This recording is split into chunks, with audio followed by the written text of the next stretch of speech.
Hello guys, this is Vysh. So episode 9, that is January 11th, Tuesday editorial we'll be looking today. Hope you have seen all the previous episodes and you're connected with me in the WhatsApp, Telegram, Instagram, email. Many ways are there to reach us. And the classes which we are giving, it's completely free as of now on YouTube. So some small paid course will be launched here and there based on the need and urgency of students. But as of now, whatever is there in YouTube is completely free. So two steps you have to do. One is subscribe to this channel, Vysh IAS, and one more channel is there, Vysh Courses. I'll show you in the next slide. And then save this number. Okay, you have to save and then WhatsApp me UPSC free. If you're already in my WhatsApp and already getting daily video link and all, then no need to do that. But if you're new, you have to save it and then do it, because if you don't save it, most of your messages will be bounced back. Okay, you will not get it. And these are all the different playlists. This is just some of them, but most of them are there in Hindi also, English also, and English will be more, and Hindi our faculty is working. Okay, so more and more playlists will come by the month of March and April and all. Many playlists will come in Hindi as well. Okay, so please stay connected with us. First, I'll tell you the agenda, like what all are the articles today, what are important, and what all we'll discuss. Okay, so first, if you see, this article is not important. It's the state elections coming up, and because of COVID situation, all many things are getting postponed and all. But elections will not be postponed. It will happen, and Election Commission has told that it will happen in this particular order in that particular poll booth. So that detailing of that. Okay, so that's not important for your exam. Just the election will be happening as per scheduled. Okay, don't know whether any future change will happen, but today it's telling it will happen as per time. Okay, the next one, boosting protection, that we'll discuss, because the third dose of vaccine, okay, about that some awareness is required, not only for exam, for general understanding. So I'll discuss this. Okay, third dose of vaccine, who all will get it, and what is the count of people, when is the date, how much gap should be there between second dose and third dose. Such things we'll discuss here. Okay, then here if you see the collaboratives for social impact, this is actually NGO. I think two articles I already discussed in last 10 days, but this is also important. This is about some of the NGOs coming together, okay, for various reasons, and how effective it is. So that collaboration concept we'll see here. Okay, then if you see, this is a diplomatic GS2 GS3 kind of mix, you can tell. Maritime diplomacy and continental diplomacy, meaning on the land also you need partners, on the water also you need partners. And so what all India is doing, who all, what they'll do, the new things. Okay, in 2022 onwards, how is India's approach, that kind of discussion we'll do. 2021 we already discussed in one of the article, like how we took care of the partners in 2021. Now way ahead, okay, this is the futuristic thing of that. The next one, if you see, this is Telangana's, there is some district reorganization and all. So there again, some reallocation of some small things within that kind of discussion, not needed for your UPSC exam. So we will not discuss. Then this one, if you see, variant of concern. So what is variant of concern, VOC, what is variant of interest, all these things in our Vysh courses, already detailed video is there. Okay, and this one is just numbers given, like how many Omicron cases have come and how fatal it is. So statistics is not important for you. Then if you see here, this is about bilateral investment treaty, like we have BITs with different countries, and we have more plans with countries. So some suggestions, 4-5 point bulleted points are there, so that quickly we'll discuss. Okay, then here if you see amendments that are unnecessary, this is about the birth and death register which we have, and they are linking it with the national population register, NPR, and many other things. Okay, like whether Aadhaar card should be linked or not. So some points are there, so quickly we'll discuss this also. Okay, out of this, some are very lengthy articles. If you see this and all, see too much content is there, so I have highlighted important points so we can quickly discuss it. Okay, so this is the agenda. Now all the students who are learning from this channel, we provide you only UPSC oriented content. Okay, because some people come and ask, like can we have SSC specific GK or some extra current affairs and all that kind of things. As of now in Vysh IAS channel, it is not there. It's all dedicated to UPSC. So very serious UPSC aspirants will find this channel very useful. Okay, because anything which you get notification will be helpful for your UPSC exam. That is why we have another channel, Vysh Courses, where current affairs is put separately there. Okay, because this kind of current affairs will be helpful for other exams also. Okay, and all these videos are, if you see, less than 10 minutes. See 9, 7, 8, 6 and all.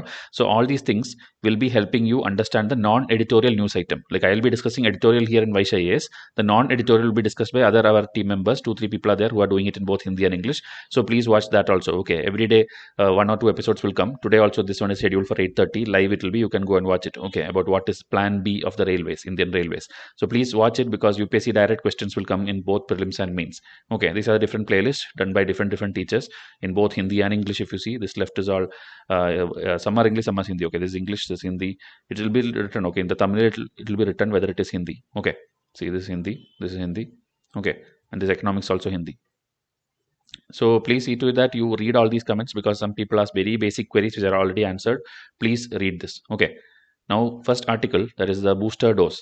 So, vaccination, most of you would have hopefully taken the second dose. Now, the third dose, especially for those who have taken Covaxin, not the Covishield, Covaxin, that has been started, and many people have started getting it from January 9, 10, 11. Okay.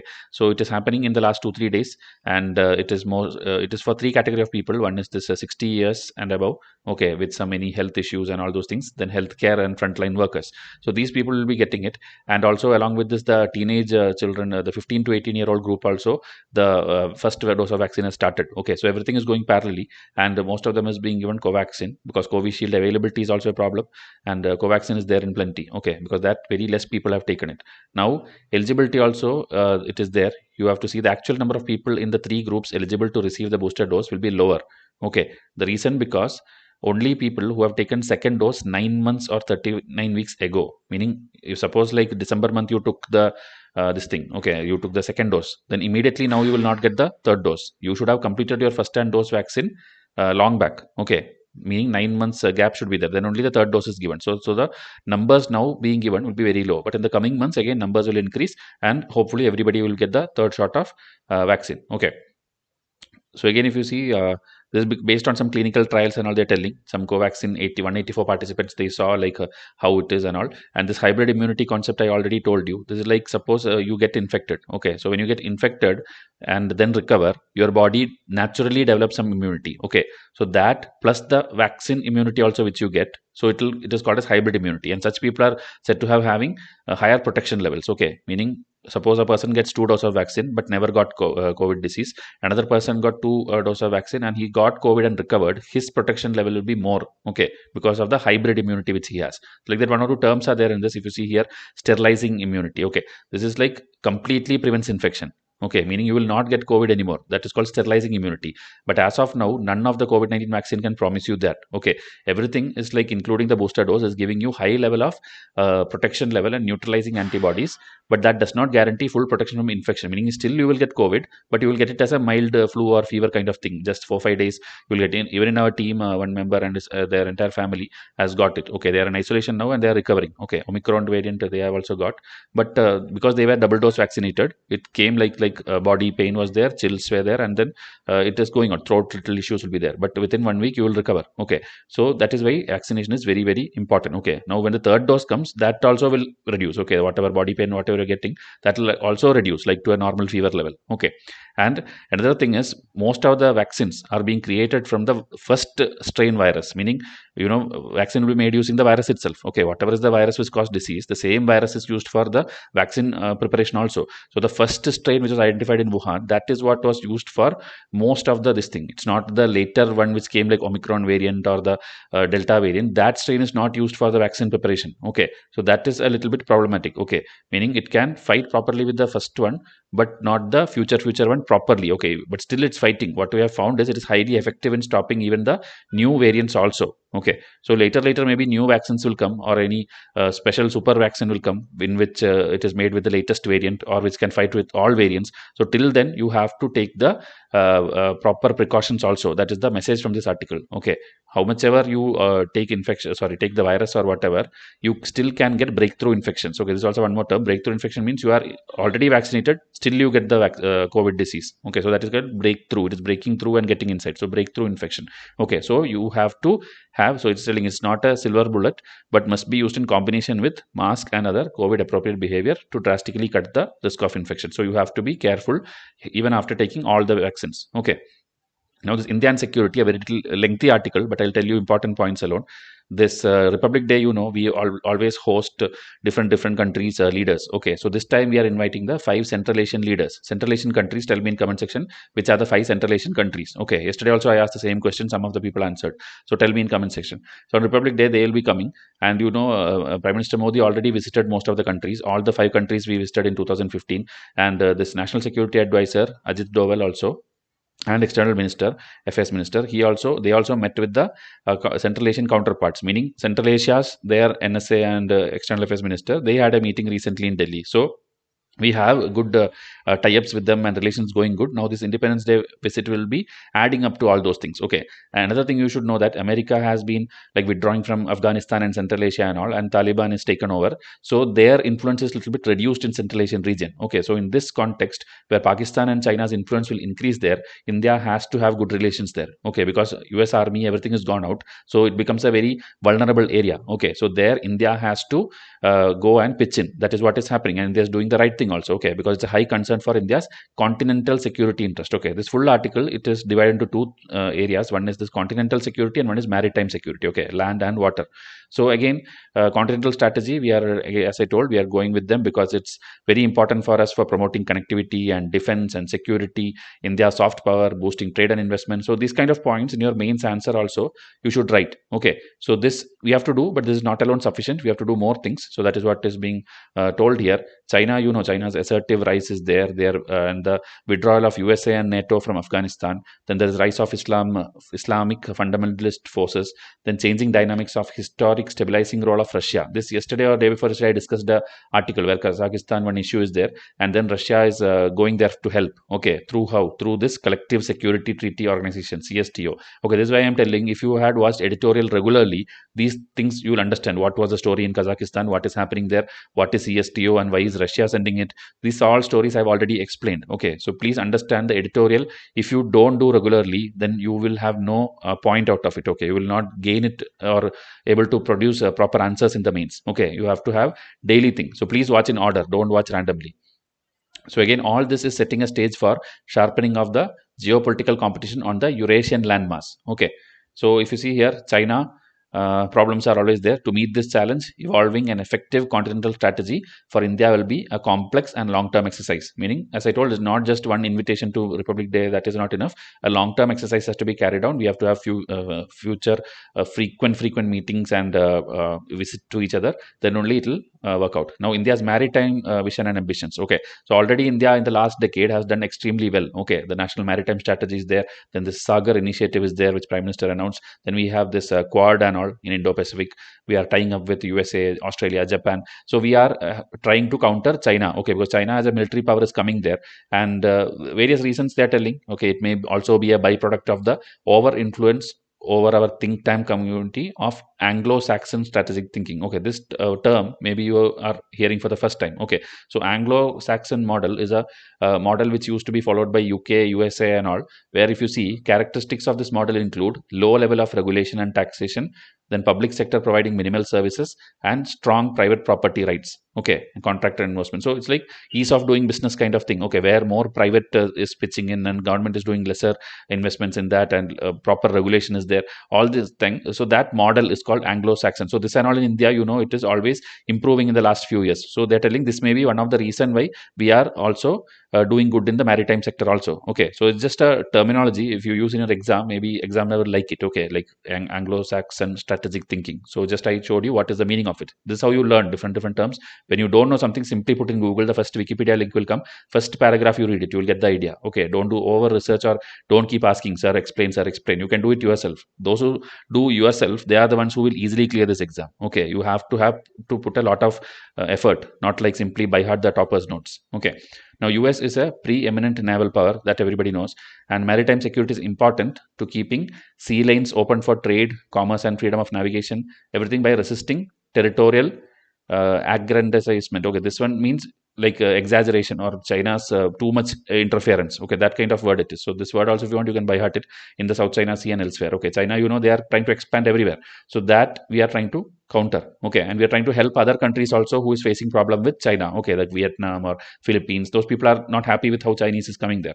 Then maritime security and associated dimensions of naval power are not sufficient instruments of statecraft as India seeks diplomatic and security constructs to strengthen deterrence against Chinese unilateral actions. Okay, this Chinese unilateral actions and emergence of unipolar Asia. Okay, this kind of terms you can use. Like China is trying to become like the world power, meaning Asia means it should be China. That's what they think. Okay, or even world means it should be China. That is why they have One Belt, One Road initiative or the maritime silk route. They are thinking like everything should be under Chinese control. Okay, they are going and doing type with everyone. So all these are problems, and India has to do sufficiently more. Okay, this kind of one or two steps is not enough. Okay, then if you see it is expanding on the Eurasian continent also. As I told, Belt and Road Initiative is there, going up to Central Asia, and through Pakistan it goes, even through our Kashmir it goes. So they have a lot of things, and Russian influence is also there. Russia, China, they are like natural allies kind of thing because of their communism and all those things. So they will keep helping each other. Okay, and America has gone back also. So all these things is causing Eurasian landmass to be a point where India has to do a lot of things. Okay, so here this last line is very interesting. Like this ASEAN is Association of Southeast Asian Nations, that is ASEAN. Like ASEAN, centrality is the key to Indo-Pacific. Centrality of the Central Asian states should be key to Eurasia. Okay, like in that area, right, in the Indo-Pacific area, ASEAN is like a center. Those are the 10 countries who are like the center of that area, Indo-Pacific. Same like that, Central Asian countries, that 5 countries, tell me in comment section, that 5 countries should be the key for Eurasia, the entire Eurasia. Those who have good hold in Central Asia will have an entire good hold in Eurasia. That is the idea they are going to tell. Okay, and this again they're telling the same thing. Border problems we have with both Pakistan and China permanently. Now we are having army in Siachen Glacier and all. You would have seen a lot of videos and pictures of our army standing there in ice weather. Okay, so that kind of things are always happening. And another problem is, even if suppose we get a proper relation with, say, Afghanistan or say any other Central Asia, sometimes we'll have to cross through Pakistan and reach there, or cross through Chinese land and reach there. But because we have problem with Pakistan and China, we are not having that route. Okay, alternate route. There are difficulties, and we are not able to have this alternative route for this kind of things. We have this international north-south transport corridor, which we have planned, where India till Europe it will reach. Okay, if a long route is drawn, we'll have it. But we have US has problem with Iran, so we cannot. If we try make friendship with Iran too much, then USA will not be happy. So everywhere somebody has problem with someone. Okay, so we have to keep USA happy. We have to keep Russia happy. We have to keep this Japan happy. So we cannot go and make friendship with everyone at a time, but we have to balance it. Okay, so that is what another thing we see. We join the US and others in supporting the right of freedom of navigation in maritime domain. Okay, like in water we keep telling that we have to like USA, the quad grouping, and we have to stop Chinese dominance, everything we are telling. Okay, but we are not demanding the same, the right of India to conduct interstate trade, commerce and transit along continental route. Okay, like we have, as I told, USA Iran problem is there, so we are not going and telling USA like please solve it with Iran somehow and then allow the continental routes properly. That we are not demanding. We are more concerned about only China's thing, and in maritime domain we are collaborating with USA.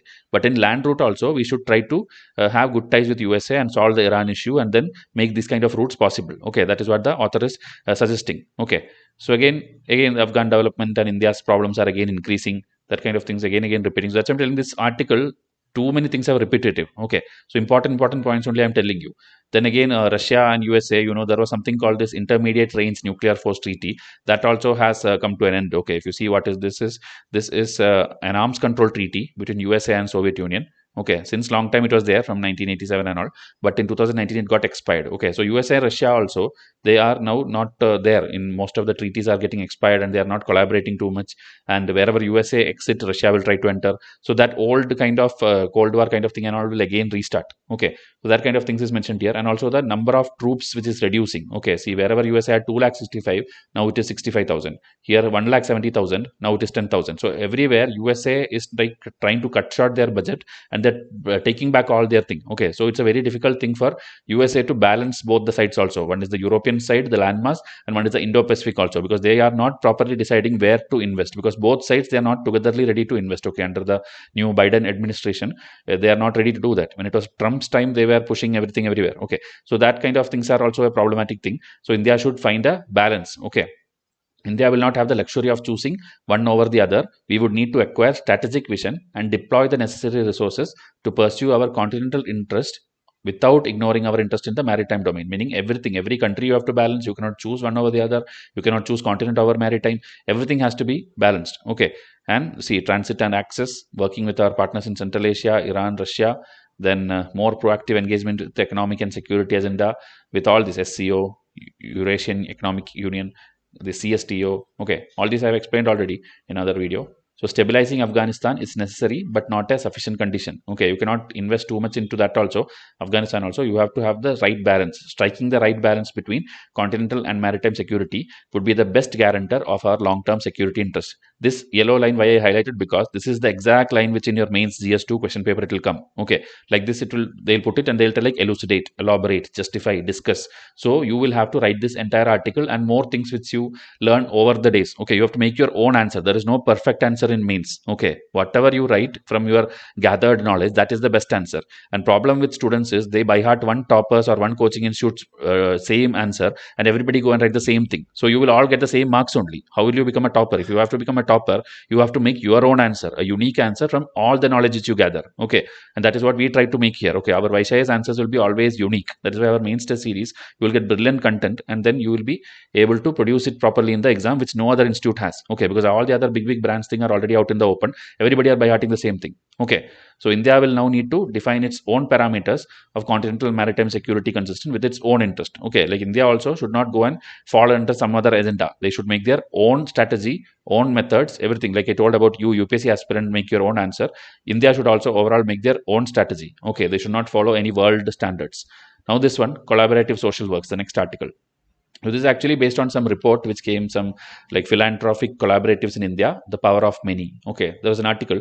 So based on that, it's found that the other different groups, the funders, the NGOs, governments, everybody has to come together. Then the result is more better. Okay, so if you see here, stakeholders bet that their combined funding, skills and assets would make the impact of collaboratives greater than the sum of their parts. Meaning individually if they are doing and if you add it up, that is lesser than the benefit they get by collaborating. Okay, so you have to collaborate is the overall idea of this article. Okay, so here they are telling there should be at least 3 or more independent actors in every collaboration, with at least one of them being a funder. Okay, a philanthropist who will be giving the fund. Okay, then they should have a shared vision and strategy for a bigger social impact. So they are telling numbers also. In 2019, there are 15 such collaboratives, and then 18 more added after that. Okay, and these are some examples: COVID Action Collab, India Protectors Alliance, Future of Impactive Collaborative, Coalition of Women Empowerment. Then here down if you see Swast, then ACT grants. These are all different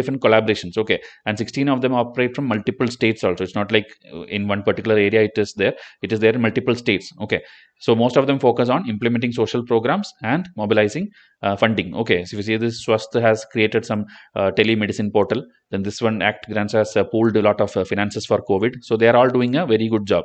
Now, if you see here, collaboratives also mobilizing greater funding. Okay, if you see the annual budgeting earlier for 13 collaborating in 2019 was up to 50 crore. Now, if you see, it's like more than 100 crore. Okay, see up to 600 crore and all. There are some examples where collaborations have helped gather fund. So if you have more fund and more good intentions, you can help more people. Okay, so there is growing emphasis on inclusion, equity, and justice. Okay.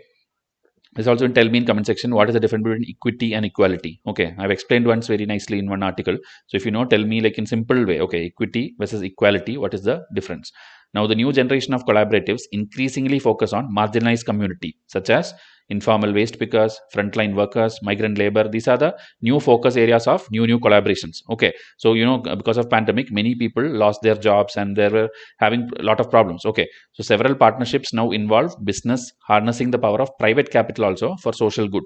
Now, our migrant workers also some things are there. I'll show you in the next slide. So there is a collaboration called Migrants Resilience Collaborative, MRC. Okay, so this one NGO is there. If you see NGO Jan Sahas, they released the result of a survey that revealed the lockdown's disproportionate impact on migrant workers. Okay, so they're telling 90% of them who lost their source of income and all, and 62% were even unaware. Like government is giving lot of emergency things, because you know when this thing happened, government announced lot of incentives, monies, ration, many things for the migrant workers and many people who are suffering. But these 62% people were not even aware that such things were happening. Okay, so these NGOs and people are the ones who are at the ground level and they can connect to people. Okay, so India has approximately 140 million migrant workers, and this founder of Jensahas is telling about that. Okay, they are collaborating now in partnership with many people like Edelgive Foundation, Global Development Network, and many other organizations. They launched this MRC, Migrants Resilience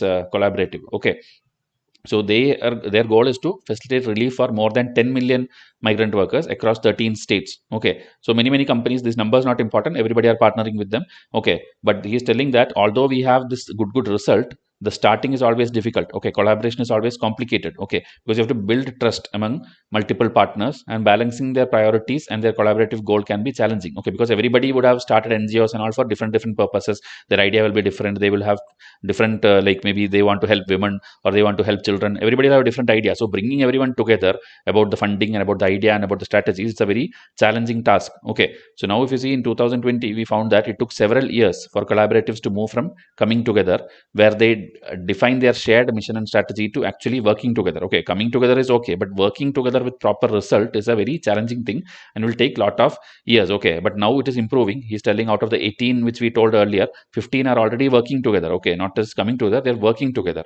Okay, so pandemic is the one which is driving it. Pandemic is making people come together, because they understand when you are together, it is having proper result. Okay, so again, they are working, if you see, when ending commercial sexual exploitation, forced labor, migrant workers, socially excluded community, all these things. And their staff also, 90% comes from these affected people only, meaning they are beneficiaries. Once they get the benefit, then they are ready to join the NGO, and they are also doing good for more people like them who are suffering. Okay, so this is building a lot of trust in the new beneficiaries. Okay, and also he is particular about some non-negotiable goals and all, like we should try to provide minimum wage for migrant workers, we should end exploitation. So this clarity which he gave on non-negotiable things made everyone come on the same page. Okay, everybody started understanding, okay, this is the intention, this is the result we are looking. So like that, it started happening. Okay, and another factor other than the pandemic they are telling for collaboration is the funding requirement. Okay, because only when they come together, when they are a bigger workers, and like if we tell, okay, we have 1 million work volunteers, we have this many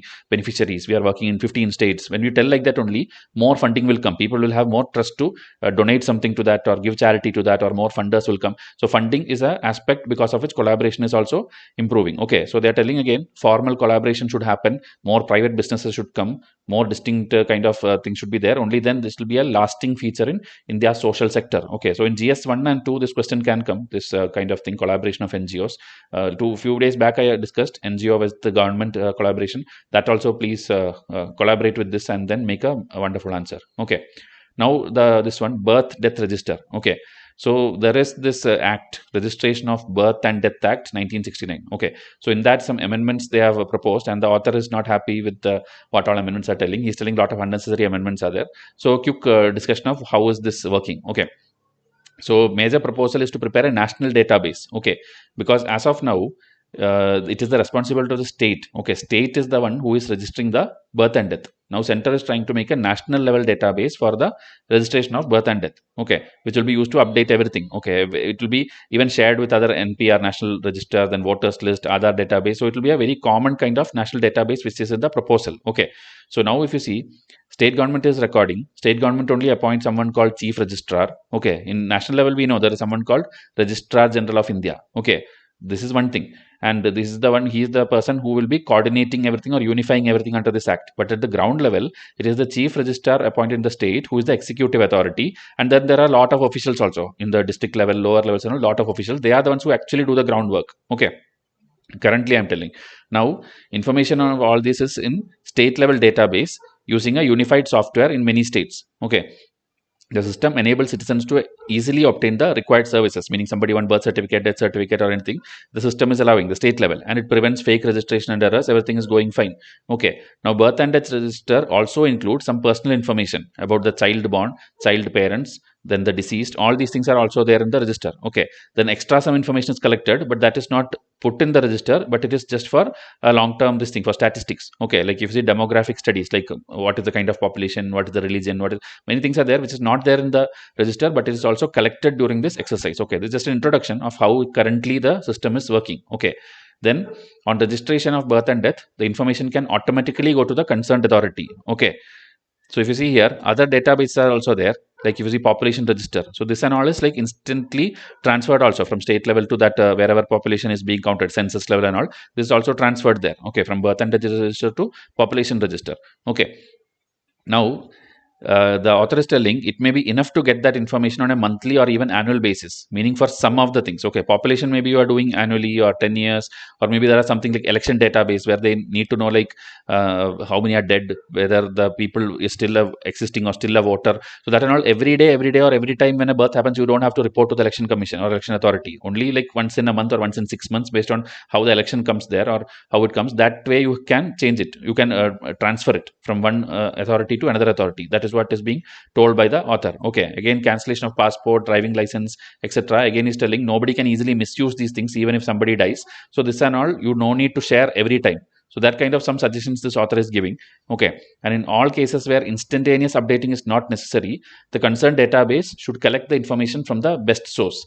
Okay, if you see your address in the birth and death database may be different from the current or permanent address. Why? Because in India and all, everywhere, most of the places, the people like when a woman is pregnant, she will be going to her own place, her parents' place mostly. Okay, for delivery and all. So there, when somebody collects the address or the hospital which you go there and all, the address which you go will be that address. But the permanent address after that, she'll go back to husband's house or the other house which they stay, the nuclear family kind of house. So there, the address will be different. So there will be a lot of mismatches. Okay, so you cannot tell everything as a like, okay, this is the delivery place, that means that is a permanent address. That way you cannot take it. Okay, so such kind of things are there. So now idea is to link everything with Aadhaar card and all, because Aadhaar card will have your permanent address. So that kind of some ideas are proposed, okay, in this particular thing, so that the temporary contact address and all goes. Okay, even the death, when it happens, it will be sometimes like that. Or if you see, some people will be living in the villages, but for delivery they'll go to the city. So city, then that address will be put like this is the birth city. So like that, there will be certain problems where mismatch happens. Okay,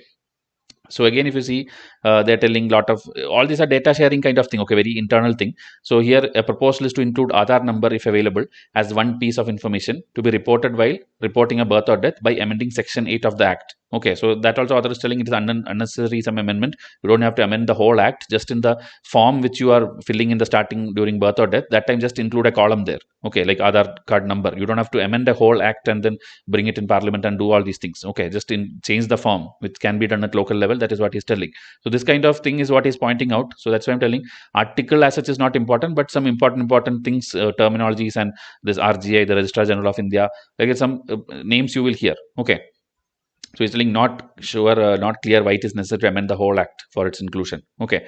Then again, if you see, there's a mismatch in the naming this thing also. If you see, usually first name, middle name, surname. This is the format in some of the forms. Okay, but they are telling in Kerala and Tamil Nadu and all, sometimes the family name or the father's name comes before your first name. Okay, meaning your name is something, but instead of writing your last name after that, some people will use before your name. Okay, so again, it will be like different states have different format. So you cannot make it into a single national level database all of a sudden. You cannot transfer it like that. You have to manually inquire each thing and do it. Okay, so it's challenges he is pointing out. Okay, now again, central government should prescribe some standards. Okay, if you are making a national level database or not, you have to have some standards at least. That is the thing you have to do, and every state should follow the same standards, but taking into consideration their cultural aspect also. You should not hurt their cultural diversity or whatever they feel. Okay, the naming convention and all, but still standard should be there and should be common for all the databases. Then only it will be easier to communicate from one database to another. Okay, then there is a proposal that this RBD Act mentioned that information from the national database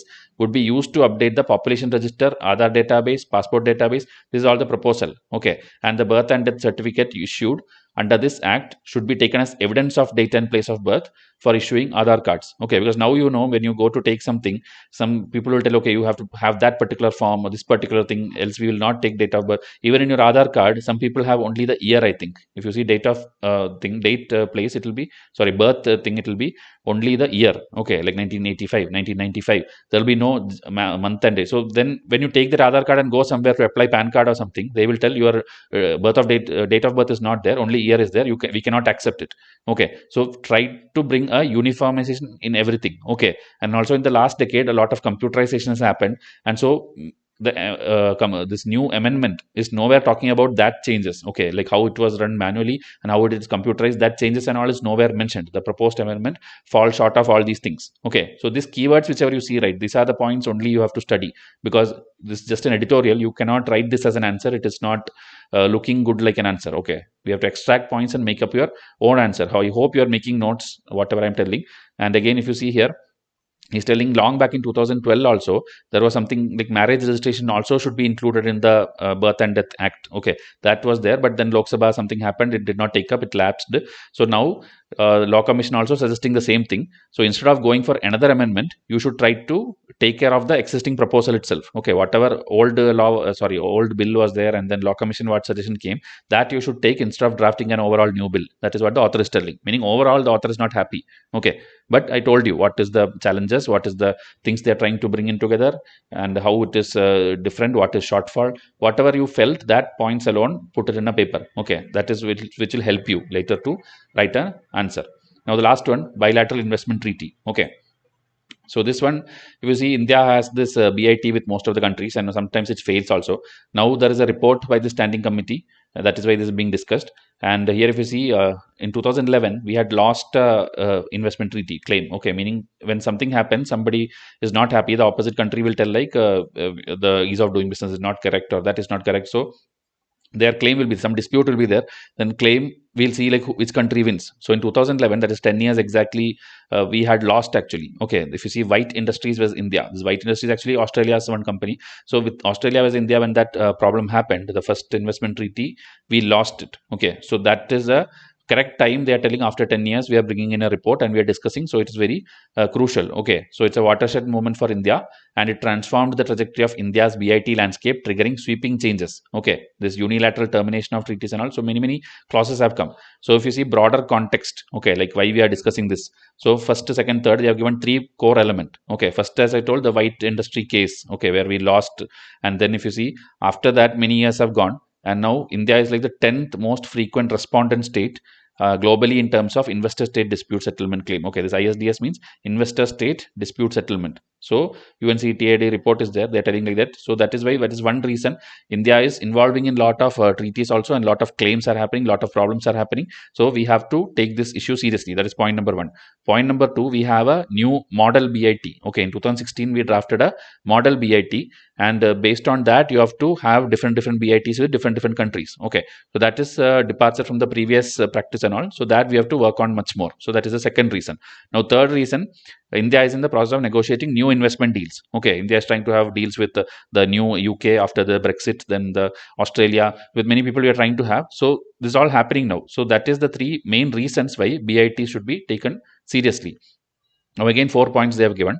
The committee examined this overall context and made vital recommendations. Okay, so the recommendation, if you see, first one, India has signed very few investment treaty after the adoption of model BIT. Okay, so when BIT came, we should use that model, right? We should use that model, and then we should expedite the negotiations. We should conclude the treaties, because you will see like discussion starts everywhere, but it never reaches conclusion. Okay, so that we have to expedite. That is the first recommendation.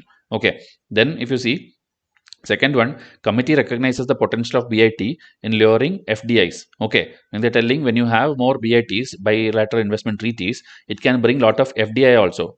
They're telling, as per studies, individual BITs do not impact investment flow, but the cumulative effect of all BITs signed by India positively influenced FDI. Meaning when you have BIT with several countries together, that cumulative effect is that the investment flow is seen to be higher. Okay, so you have to do that. Okay, India should sign more BITs in priority sectors to attract FDI. Okay, so this and all prelims UPSC will ask like whether what are the benefits of BIT. Then one statement will be like it brings in more FDI. So you will maybe confuse if you have not heard about all these things. Okay, so it will bring FDI. Okay, cumulatively it will bring FDI. Okay, so it is the novel pathway to investment treaty they are telling. Then India's extent treaty practice should be there, rather than limiting BIT to specific sectors. You have to have in lot of priority sectors. You have to have in more sectors, more countries. You have to do this. This is the second recommendation. Okay, now third one, India's model BIT should be fine-tuned. Okay, because the model BIT gives precedence to the state's regulatory interest over the rights of foreign interests. Okay, so two factors they are telling: tightening the language of the existing provisions to circumscribe the discretion of ISDS arbitrary tribunals that offer broad interpretations. Okay, this is one thing, that is tightening the language of the existing provisions. Okay, so that this ISDS, the dispute claim which I told, their tribunals, and that should be on point. Okay, that is, you have to modify the provisions as such. Second, they are telling striking a balance between goal of investment protection and states' right to adopt bona fide regulatory measures. Okay, so the investment protection which we have, and right to adopt regulatory measures for public welfare. So there should be a balance between both, getting the money and also the regulation also. That is the second point. So here the committee's report is concentrating on the first factor, okay, meaning the provisions you have to balance it with the international standards. Okay, that is what is the focus is there.